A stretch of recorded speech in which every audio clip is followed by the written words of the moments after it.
इब्री लोकांसपत्र अध्याय 12 वचन 11 मी वाचून दाखवते, सर्वजण लक्ष द्या. कोणतीही शिक्षा तत्काली आनंदाची वाटत नाही, उलट खेदाची वाटते.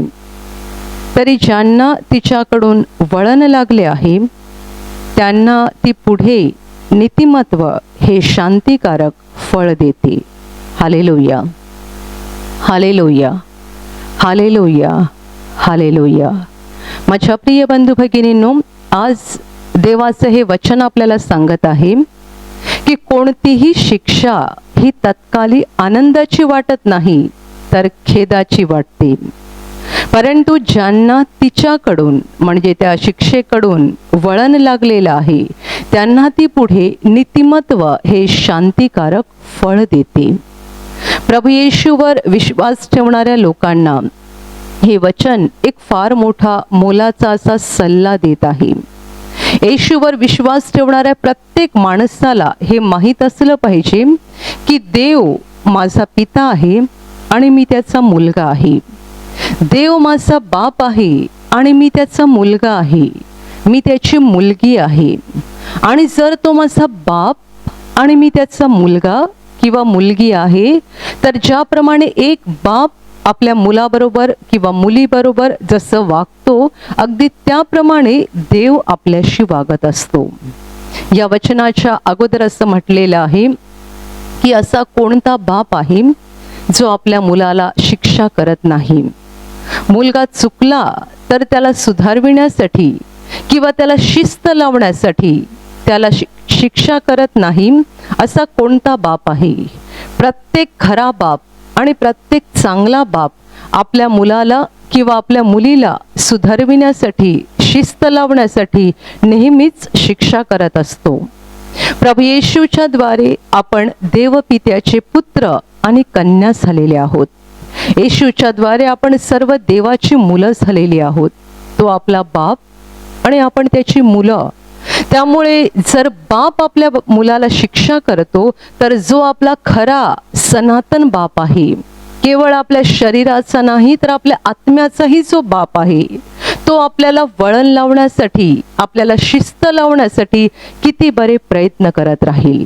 Hallelujah, hallelujah, hallelujah, hallelujah. माझ्या प्रिय बंधू भगिनींनो, देवाची इच्छा आहे की आपण आपला वाकडा मार्ग बदलावा, आपण आपलं वाकडं हृदय सरळ करावं. तो आपला बाप आहे तर त्याला शोभेल असं आपण चाललं पाहिजे. देवाचा मुलगा चोर असू शकत नाही, देवाची मुलगी खोटारडी असू शकत नाही, देवाचा मुलगा दुसऱ्यांना फसवणारा असू शकत नाही, देवाचा मुलगा दुसऱ्यांना लुटणारा असू शकत नाही, देवाचा मुलगा दुसऱ्यावर अन्याय करणारा असू शकत नाही, आणि देवाचा मुलगा स्वार्थी असू शकत नाही आणि अहंकारी असू शकत नाही. कारण देव स्वतः तसा नाहीये. तो पवित्र आहे, तो प्रेम आहे, आणि तो एवढा पवित्र आहे आणि एवढा प्रेमाने भरलेला आहे की आपण आपल्या बुद्धीने त्याच्या पावित्र्याची आणि त्याच्या प्रेमाची कल्पना सुद्धा करू शकत नाही. मग जर आपला बाप एवढा पवित्र आहे आणि एवढा प्रेम आहे आणि आपण जर त्याला, आपण स्वतःला जर त्या देवाची मुलं म्हणत आहोत, तर आपलं जीवन कसं असायला पाहिजे?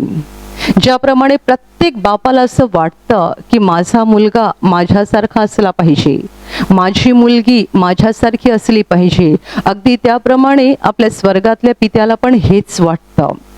आपण येशूवर विश्वास ठेवलाय खरा, पण आपलं हृदय सरळ झालेलं आहे का? आपण येशूवर विश्वास ठेवलाय खरा, पण आपण वाकडा मार्ग बदललेला आहे का? आपल्या तोंडातल्या शिव्या निघून गेलेल्या आहेत का? व्यर्थ बोलणं थांबलेलं आहे का? दुसऱ्यांची निंदा करणं, दुसऱ्यांचे दोष काढणं, अपशब्द बोलणं हे आपण बंद केलेलं आहे का? स्वार्थ सोडलेला आहे का? आणि निस्वार्थीपणे आपण सगळ्यांवर प्रेम करायला लागलेलो आहोत का? आपला गर्व गेलेला आहे का? आणि आपण एका बाळकासारखे नम्र झालेलो आहोत का? माझ्या प्रिय बंधू भगिनींनो, देवाची इच्छा आहे की आपण स्वतःत बदल करावा आणि जसा तो आहे तसं आपण बनावं. म्हणून प्रभू येशूने स्पष्ट सांगितलेलं आहे की जसा तुमचा स्वर्गातला बाप दयाळू आहे तसे तुम्ही पण दयाळू व्हा. आणखी एकदा तो म्हणतोय की जसा तुमचा स्वर्गातला बाप परिपूर्ण आहे तसे तुम्ही परिपूर्ण व्हा. या 2 वचनातून प्रभू येशूने स्पष्ट दाखवलेलं आहे की देवपित्याची इच्छा आहे की जसा तो आहे तसे आपण बनायला पाहिजे. Hallelujah, hallelujah, hallelujah. पण माझ्या प्रिय बंधू भगिनींनो, आपण प्रभू येशूवर विश्वास ठेवल्यानंतर सुद्धा बऱ्याच वेळेला आपल्या जीवनातल्या वाईट गोष्टी सुरू ठेवतो. ज्या दिवशी आपण येशूवर विश्वास ठेवतो आणि पाप क्षमा मिळवतो त्या दिवशी आपण नीतिमान बनतो. पण ते नीतिमत्व आपलं नाहीये, प्रभू येशूचं नीतिमत्व आहे. आपल्याकडे स्वतःचं नीतिमत्व ते कुठलं आहे? आपण घाणेरडे, पापाने मलिन झालेले असे लोक आहोत. जेव्हा आपण येशूवर विश्वास ठेवतो, पापांचा पश्चाताप करून आपण क्षमा मागितली, त्यावेळेला देवाने आपल्यावर दया केली, आपली पापं पुसून टाकली, आपल्याला क्षमा केली आणि आपल्याला नीतिमत्व मिळालं, ज्यामुळे आपण म्हणतो की आम्ही नीतिमान झालो. पण हे नीतिमत्व कोणाचं आहे? आपलं नाहीये, प्रभू येशूचं नीतिमत्व आहे. तो आपल्यासाठी क्रुसावर खेळला. तो पवित्र देवपुत्र होता, निष्पाप, निष्कलंक, ज्याला निष्पाप म्हणता येईल असा जगात एकच होऊन गेला देवपुत्र येशू ख्रिस्त, ज्याने एकही पाप केलं नाही, ज्याने कधीही सैतानाचं ऐकलं नाही आणि ज्याच्या जीवनावर पापाचा एकही डाग नव्हता, ज्याला निष्पाप बोलता येईल असा तो एकमेव होता. म्हणून त्याचं नीतिमत्व त्याने आपल्याला दिलं. ज्या दिवशी आपण पहिल्याने येशूवर विश्वास ठेवला, पहिल्याने पश्चाताप करून पाप क्षमा मिळवली, त्या दिवशी आपल्याला येशूचं नीतिमत्व मिळालं आणि येशूच्या नीतिमत्वाने आपण नीतिमान झालो. पण आत्ता देवाची इच्छा आहे या विश्वासाच्या प्रवासात आपण स्वतः पवित्र व्हायला सुरुवात झाली पाहिजे. आपल्यातलं वाईट निघून गेलं पाहिजे. आपण येशूच्या द्वारे येशूचं नीतिमत्व घेऊन नीतिमान बनलो खरे, परंतु आता आपलं स्वतःचं पवित्रीकरण व्हावं, शुद्धीकरण व्हावं आणि आपण देवाची खरी मुलं बनावेत, ही त्या देवाची इच्छा आहे. Hallelujah, hallelujah. आणि म्हणून प्रत्येक विश्वासणाऱ्याच्या जीवनामध्ये देव त्याला शिस्त लावायचा प्रयत्न करतो. जर तुम्हाला देव शिस्त लावायचा प्रयत्न करत नसेल तर तुम्ही असं समजा की अजून तुम्ही देवाची मुलं बनलेलाच नाही आहात. ज्याला शिक्षा करणारा बापच नाहीये त्याला शिक्षा कोण करेल? पण ज्याला बाप आहे, खरा चांगला बाप आहे, त्याला मात्र वारंवार शिक्षा होत राहते. तुम्हाला जर शिक्षा होत नाही तर याचा अर्थ तुम्ही अजूनही त्याचे पुत्र किंवा कन्या बनलेला नाही आहात. पण तुम्ही जर त्याची मुलं बनलेला आहात तर तो तुम्हाला वारंवार शिस्त लावण्याचा प्रयत्न करणार. आपण जरा वाकडे चालायला लागलो की लगेच तो आपल्याला काहीतरी वळण लावण्यासाठी शिक्षा होऊ देतो. माझ्या प्रिय बंधू भगिनींनो, काही लोक असं म्हणतात की जगामध्ये एवढे लोक वाईट वागतात आणि त्यांचं सगळं बरं चाललेलं आहे, पण आम्ही थोडीशी जरा काही चूक केली की लगेच आम्हाला शिक्षा होते. आजूबाजूचे लोक बघा किती वाईट वागतात, किती स्वार्थाने वागतात, किती पाप करतात आणि त्यांना काही त्रास होत नाहीये, आणि आम्ही थोडं काही वाईट केलं की लगेच आम्हाला शिक्षा होते. जरा तोंडातून काही वाईट काढलं की लगेच आम्हाला डोकेदुखी सुरू होते. जरा कोणाबद्दल काही वाईट बोललं की कंबर दुखायला लागते. जरा काही आम्ही वाईट केलं की लगेच आम्हाला शिक्षा होते. हे वचन तुम्हाला आज उत्तर देत आहे. तुम्ही जर बापा विना नाहीत, तुम्ही अनाथ नाहीत, सनात आहात. तुम्हाला जर बाप आहे आणि तो जर जिवंत आहे तर तो तुम्हाला वळण लावण्याचा क्षणाक्षणाला प्रयत्न करत आहे. ही त्याची इच्छा आहे, हे त्याचं मन आहे, हे त्याचं हृदय आहे की माझा मुलगा माझ्यासारखा बनला पाहिजे, माझी मुलगी माझ्यासारखी बनली पाहिजे. आपलं वागणं सरळ असावं, आपण पवित्र बनावे आणि आपण त्याच्यासारखे प्रेमळ बनावे, ही त्या देवाची इच्छा आहे. आणि म्हणून तो आपल्याला वारंवार वारंवार वारंवार वळण लावण्याचा प्रयत्न करतो. आणि जेव्हा वळण लावायचा प्रयत्न केला जातो तेव्हा निश्चितपणे आपल्याला वेदना होतात आणि दुःख होतं. Hallelujah, hallelujah, hallelujah.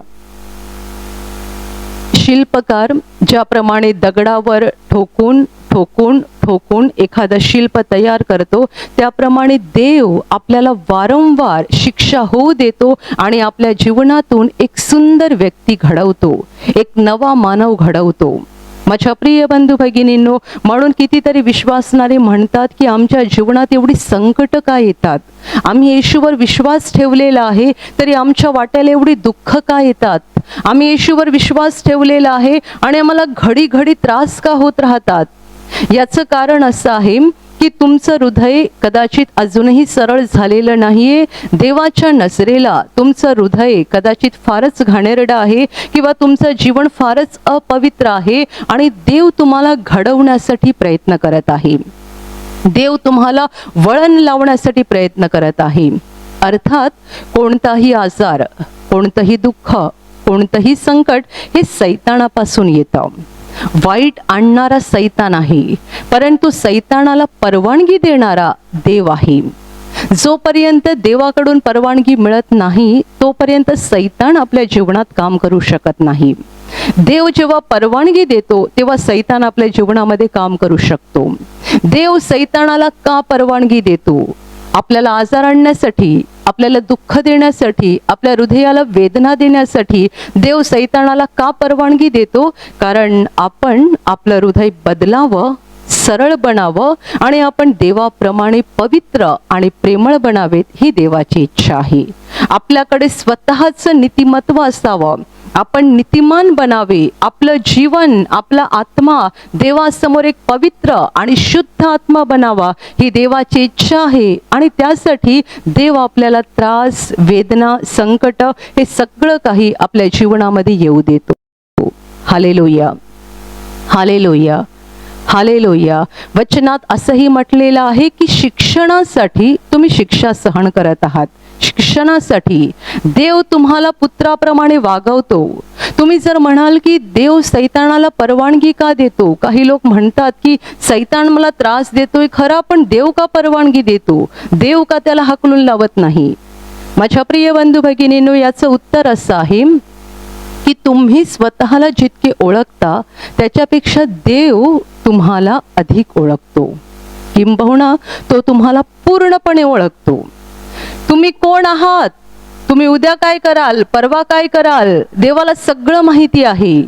आज तुमच्याकडे स्वतःची गाडी नाही आहे, जेव्हा तुमच्याकडे स्वतःची गाडी येईल तेव्हा तुम्ही काय कराल देवाला माहिती आहे. आज तुमच्या खिशात जेमतेम पैसे असतील, फक्त 2 वेळचं जेवण मिळेल एवढं तुमच्याकडे एवढी तुमची आर्थिक स्थिती असेल, पण जेव्हा तुमचं कपाट पैशाने भरून जाईल तेव्हा तुम्ही कसे वागाल हे देवाला माहिती आहे. तुम्ही आज कितीही सांगाल की मी इतकी आर्थिक संकटामध्ये आहे, मी एवढ्या कर्जामध्ये आहे, मी इतके महिने प्रार्थना करत आहे, देव मला याच्यातून बाहेर का काढत नाही? माझ्या प्रिय बंधू भगिनींनो, देव तुम्हाला जास्त ओळखतो. जितके तुम्ही स्वतःला ओळखता त्याच्यापेक्षा देव तुम्हाला जास्त ओळखतो.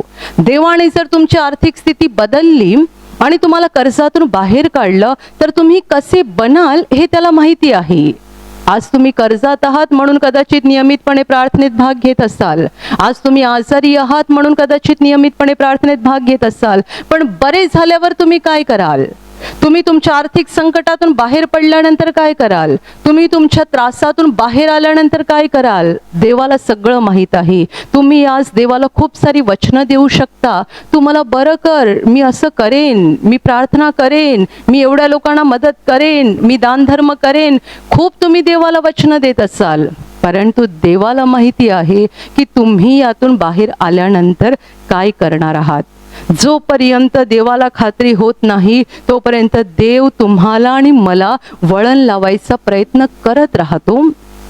आणि ज्या वेळेला देव आपल्याला वळण लावायचा प्रयत्न करतो तेव्हा खूप लोकांना देवाचा पण राग येतो. 2 प्रकारे लोक देवाला प्रतिसाद देतात. पहिल्या प्रकारचे लोक असतात जे देवावर रागावतात की देवाला का समजत नाहीये, मी किती काळ दुःख भोगत आहे, मी किती प्रार्थना करत आहे, माझ्या जीवनात केवढं वाईट चाललेलं आहे, देव का हे सगळं घडू देतो, देव का याला पूर्णविराम देत नाही, का हे सगळं थांबवत नाही. एक प्रकारचे लोक जे आपल्या संकटात आणि दुःखात असताना बोलतात आमचा देवावर विश्वास आहे, पण एका बाजूने असाही विचार करतात की देव हे सगळं का होऊ देतो. आणि त्यांना काही प्रमाणात देवाच्या कृत्यांचा राग सुद्धा येतो. आणि दुसऱ्या प्रकारचे लोक असतात की ज्यांना वाटतं जरूर, परंतु ते विचार करतात की हे देवाने माझ्या भल्यासाठी केलेलं आहे. माझा आजार असो, दुःख असो, संकट असो, देव मला बदलण्यासाठी, माझ्या फायद्यासाठी, माझ्या भल्यासाठी हे करत आहे. आणि ते देवाकडून आलेली शिक्षा आनंदाने स्वीकारतात आणि ह्या काळात देवाला चिकटून राहतात, स्वतःमध्ये बदल करत राहतात.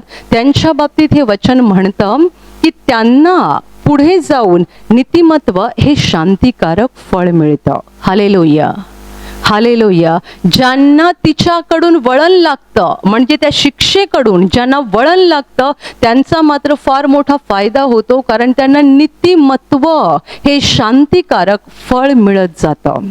आणि ज्यांना वळण लागत नाही ते स्वतःच नुकसान करून बसतात.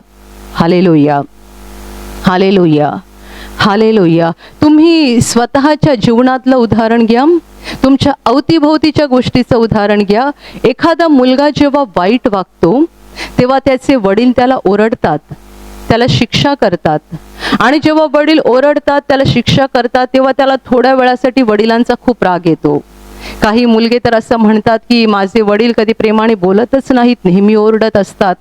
आणि म्हणून खूप साऱ्या मुलांना आपली आई आवडते, पप्पा आवडत नाहीत. कारण आई कशी चुका झाल्या तरी ओरडत नाही, आई चुका झाल्या तरी वडिलांसमोर त्या चुका येऊ देत नाही. कारण तिलाही माहीत आहे की पप्पांसमोर जर या चुका आल्या तर पप्पा त्याला ओरडतील, त्याला शिक्षा करतील, कदाचित मारतील सुद्धा. आणि म्हणून त्या मुलाच्या चुका स्वतःच्या पोटामध्ये लपवून ठेवतात, वडिलांसमोर कधी येऊ देत नाहीत. परंतु ज्या मुलाच्या चुका नेहमी वडिलांसमोर येतात आणि वडील त्याला वारंवार शिक्षा करतात आणि त्याला वळण लागतं, हा मुलगा मोठा झाल्यानंतर एक चांगला, सद्गुणी आणि सभ्य मुलगा बनतो.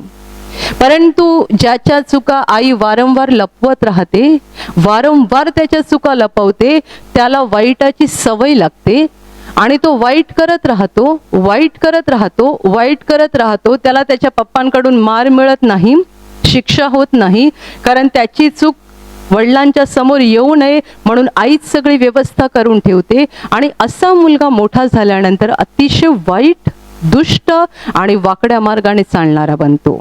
Hallelujah, hallelujah. मग तुम्ही स्वतःकडे बघा, आपण स्वतःचा विचार करूया की आपण येशूवर विश्वास ठेवल्यानंतर पण खोटं बोलतोय, येशूवर विश्वास ठेवल्यानंतर पण आपण लबाडीने वागतोय, स्वार्थाने वागतोय, गर्वाने वागतोय. आणि देव मात्र शांतपणे बघत राहिला, त्याने आपल्याला वळण लावण्यासाठी प्रयत्नच केला नाही, तर काय होईल? जरा विचार करून बघा काय होईल. सांगू तुम्हाला काय होईल? एक दिवस आपण सैतानाबरोबर नरकात जाऊ, आपल्या आत्म्याचा सर्व काळाचा विनाश होईल.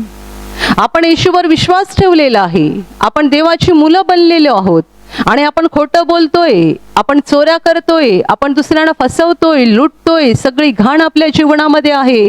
आणि देव मात्र आपल्याला शिक्षा करत नाहीये, देव फक्त बघतोय आपल्याकडे, परंतु आपल्याला काहीही त्रास देत नाहीये, काही वेदना होऊ देत नाहीये.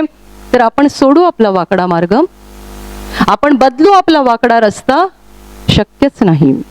आपण आपला वाकडा रस्ता कदापि बदलणार नाही, आपण आपली पापी वृत्ती कधीच सोडणार नाही. आणि परिणामी आपण एक अपवित्र, अशुद्ध आणि घाणेरडी व्यक्ती बनवू. येशूच्या क्रूसावरचं जे नीतिमत्व आपल्याला मिळालेलं आहे ते पण आपल्यातून गायब होईल, ते पण आपण हरवून बसू आणि शेवटी मेल्यावर आपण नरकामध्ये जाऊ. म्हणून तर एक सुंदर गोष्ट सांगितली जाते, तुम्ही ती ऐकली असेल. एक मुलगा लहान असताना शाळेमध्ये जायचा आणि चोऱ्या करायचा. मुलांची पेन्सिल चोरणं, खोड रबर चोरणं, छोट्या छोट्या चोऱ्या करत असे. जेव्हा हा मुलगा चोरी करून घरी यायचा, त्याच्या बॅगेमध्ये त्या चोरी केलेल्या वस्तू दिसायच्या.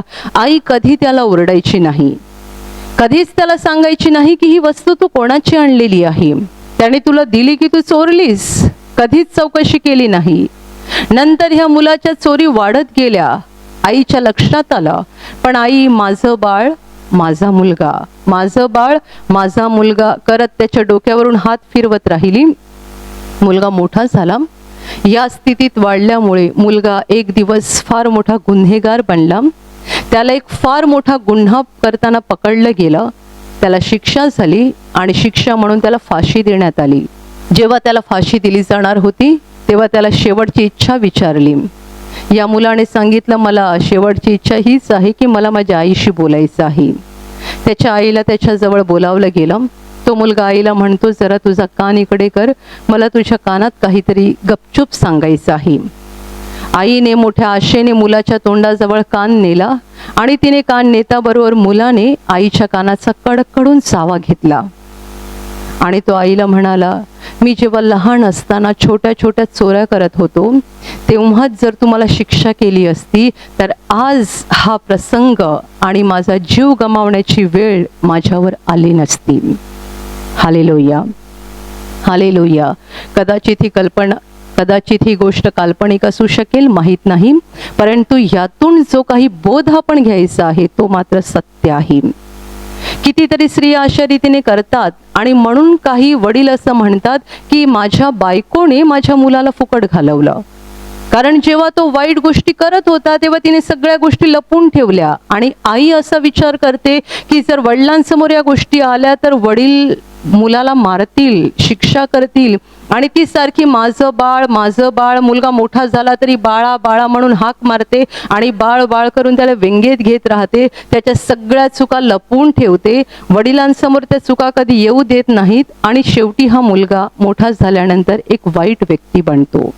Hallelujah, hallelujah, hallelujah. एक दैहिक बाप जर आपल्या मुलाला शिक्षा करत नाही तर त्याचा एवढा भयानक परिणाम होऊ शकतो, तर त्या आत्मिक बापाने जर आपल्याला शिक्षा केली नाही तर आपल्या जीवनात कायमचा अनंत काळचा भयानक परिणाम होऊ शकतो. अनंत काळाचा. देव फक्त आपल्या शरीराचा बाप नाहीये, आत्म्याचा बाप आहे. या पृथ्वीवरचे आपले बाप फक्त आपल्या देहाचे बाप आहेत.